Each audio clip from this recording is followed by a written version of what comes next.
kembali lagi bersama saya Wida Salmasahida dalam program Berita Siang, menyajikan informasi aktual, tajam, dan terpercaya. Pemirsa, Komisi Pemberantasan Korupsi atau KPK kembali mengungkap kasus dugaan korupsi di salah satu dinas pemerintahan daerah. Kasus ini menjadi sorotan karena melibatkan pejabat daerah dalam proyek pengadaan alat kesehatan senilai miliaran rupiah. Sekitar jam 8 pagi, tim penyidik KPK bergerak cepat mengamankan Saudara R, staf administrasi pejabat daerah terkait kasus gratifikasi alat kesehatan. Bukan saya.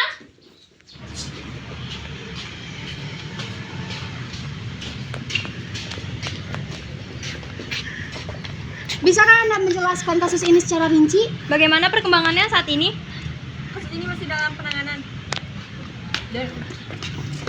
Kenapa pelaku ini baru ditangkap? Untuk mengetahui perkembangan terkini, kita akan terhubung dengan rekan kami, Dayana Batrisya, yang saat ini berada di lokasi. Selamat siang, Dayana Batrisya. Bagaimana situasi di lapangan? Benar sekali Wida Salma, saya saat ini sedang berada di kantor pemerintah daerah tempat kasus dugaan korupsi ini terjadi. Berdasarkan hasil penyelidikan sementara, pejabat berinisial R diduga menerima gratifikasi proyek hasil dari pengadaan alat kesehatan tahun 2022. Dari data yang kami peroleh, nilai proyek tersebut mencapai lebih dari 5 miliar rupiah dan dana tersebut sebagiannya diselewengkan untuk kepentingan pribadi.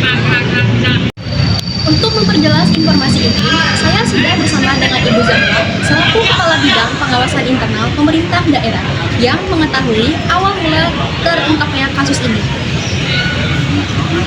Selamat siang Ibu, bisakah Ibu menjelaskan bagaimana awal mula kasus ini terdeteksi? Selamat siang ya Dayana.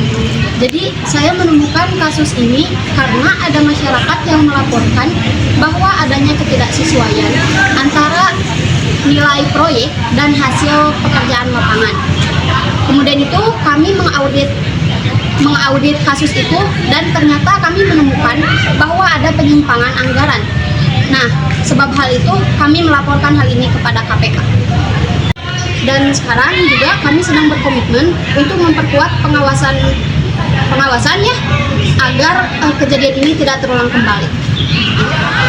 Baik, menurut Ibu, apakah ada langkah dilakukan pemerintah daerah untuk memperbaiki sistem agar lebih transparan? Tentu pasti ada ya, tentu. Karena sekarang juga kami sedang memperkuat pengawasan secara digital agar transaksi digital itu bisa kami awasi dengan ketat. Terima kasih Ibu Zahra atas penjelasannya. Selain penindakan hukum, edukasi mengenai bahaya dan pencegahan korupsi juga menjadi hal penting untuk membangun kesadaran masyarakat. Nah, untuk membahas hal ini lebih lanjut, saya kini telah bersama dengan Ibu Keisha, seorang pakar hukum dan penggiat gerakan anti korupsi. Selamat siang Ibu. Bagaimana menurut Ibu tentang pendidikan anti korupsi bagi masyarakat dan generasi muda? Baik, selamat siang juga Dayana. Jadi korupsi itu kan bukan soal uang ya, tapi soal tentang moral dan tanggung jawab. Itu pendidikan anti korupsi itu sangat penting untuk membentuk karakter sejak dini, kayak menanamkan nilai jujur, tanggung jawab, berani berkata tidak terhadap penyimpangan. Terus generasi muda juga tuh harus memahami bahwa kalau korupsi ini tuh merugikan semua pihak, seperti pembangunan menjadi terhambat, layanan publik menurun, dan sudah pasti kepercayaan masyarakat itu hilang.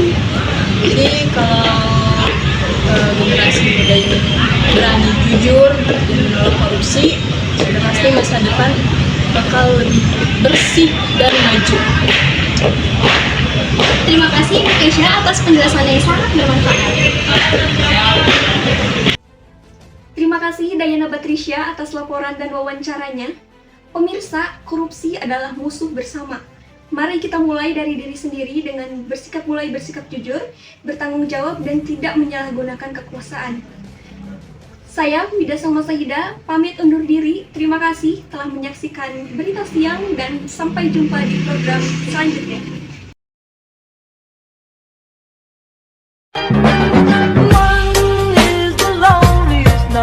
That you'll ever do.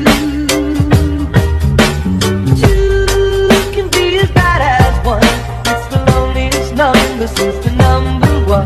One is the loneliest number that you'll ever do.